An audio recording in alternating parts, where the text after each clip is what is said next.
बेंगलुरु की मुस्लिम ख़वातीन की तंजीम बज़्म निस्वा ने मुस्लिम लड़कियों की हौसला अफजाई के सिलसिले को जारी रखा है। हुस्ना शरीफ की क़यादत में इस मरतबा 3200 तालिबात में 1 करोड़ 20 लाख रुपए की स्कॉलरशिप तकसीम की गई।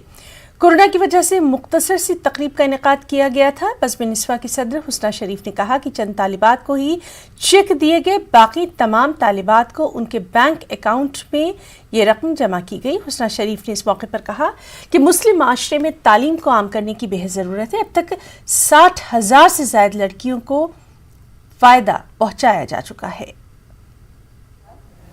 हम तो सोचे थे कि हम इस साल कैसे स्कॉलरशिप देंगे, बट अल्लाह का फजल रहा कि इस बार ऑनलाइन का स्कॉलरशिप हम 3,200 बच्चों को दे सके।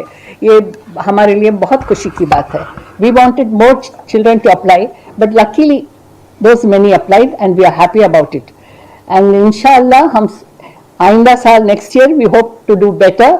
We want more students, not only 4,000, even 5,000 students come, we are ready to take them. हमारा मकसद ये है कि हमारे बच्चे जो सब बोलते हैं कि मुसलमान बच्चे पीछे हैं तालीम में, दूसरे चीज़ों में हम बहुत पीछे हैं, हमें आगे आना चाहिए। सिर्फ असली तालीम ही नहीं, दीन की तालीम में भी पीछे हैं। बहुत कम लोग हैं जो अपने आप को अच्छी तरह समझ सके हैं कि मुसलमान हैं। मुसलमान का मतलब क्या है? पहली आयत जो उतरी हुजूर सल्लल्लाहु अलैहि वसल्लम पे, इक़रा पढ़ इन द नेम ऑफ अल्लाह, तो इनकी इतनी इम्पोर्टेंस है, बट हमारी कौम जो है ये इम्पोर्टेंस नहीं दी है।